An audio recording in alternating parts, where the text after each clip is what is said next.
UH repay একটা comment করেছে, আচ্ছা মেয়েদেরকে বিয়ে দেওয়ার পর যে ছেলেদের বাড়িতে জিনিস দেওয়া লাগে, ফার্নিচার দেওয়া লাগে, রোজার সময় রোজার বাজার, জামা কাপড়, ফলের সিজনের সময় ফল, কোরবানির সময় ছাগল, ময় মশলা দেওয়া লাগে, এটার জন্য কি কোনো আইন করা যায় না? মেয়ের বাবার টাকা না থাকলেও দিতে হয় এগুলা। এখনকার সমাজের মানুষ এত শিক্ষিত, অনেক কিছু নিয়ে কথা বলে, এটা নিয়ে কেউ কোনো আইন করে না। অনেকখানে এগুলোর জন্য মেয়েদেরকে মারধর করা হয়। সবার বাবার দেওয়ার তো আর সামর্থ্য থাকে না। এইটা আর কতদিন চলবে? ইউএইচ রিপ্লাই কমেন্টটা করেছেন, খুবই সুন্দর এবং একদম যুগ উপযোগী একটা কমেন্ট করেছেন উনি। বর্তমান সমাজের যে একটা চিত্র, বর্তমান সমাজের যে একটা প্রেক্ষাপট, সে প্রেক্ষাপটটা উনি ওনার একদম মনের আবেগের ভাষায় উল্লেখ করেছেন। বিশেষ করে আমার এই ভিডিওটা যারা চিটাং অঞ্চলে যে মানুষগুলো দেখছেন, বিশেষ করে চিটাংয়ে কিন্তু এই জিনিসটা সবচেয়ে বেশি প্রচলিত।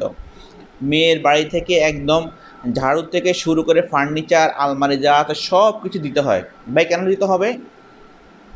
একজন বাবা 18 বছর 20 বছর পর্যন্ত তার কলিজার যত আবেগ, যত ভালোবাসা আছে, সকল ভালোবাসা দিয়ে একটা মেয়েকে লালন পালন করে বড় করেছে। আপনাকে তো ভাই সেই কলিজার টুকরোটাই দিয়ে দিল, তাহলে কেন আপনি আরও কিছু চান যে আমাকে সুজুকি হুন্ডা দিতে হবে, কোরবানির সময় গরু দিতে হবে, ছাগল দিতে হবে, রোজার সময় আমার যত আত্মীয় স্বজন আছে সকল আত্মীয় স্বজনকে জামা কাপড় দিতে হবে? কেন? এটা অবশ্যই চেঞ্জ করা উচিত। বিশেষ করে চিটাং অঞ্চলে এই জিনিসটা সবচেয়ে বেশি প্রচলিত।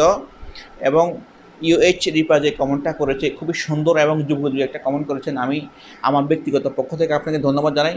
খুবই সুন্দর এবং প্রাসঙ্গিক একটা কমেন্ট করেছেন আপনি। এবং সমাজের এই চিত্র অবশ্যই পরিবর্তন করা উচিত। বিশেষ করে মেয়েদের উপর এবং মেয়েদের পরিবারের উপর যে একটা যৌতুকের উপর চাপ, এই চাপটা অবশ্যই বন্ধ করতে হবে। এবং রোজার সময়, কোরবানির সময় যে একটা আপনার রোজার বাজার দিতে হবে অথবা কোরবানির সময় ছাগল দিতে হবে, এগুলো অবশ্যই পরিবর্তন করতে হবে।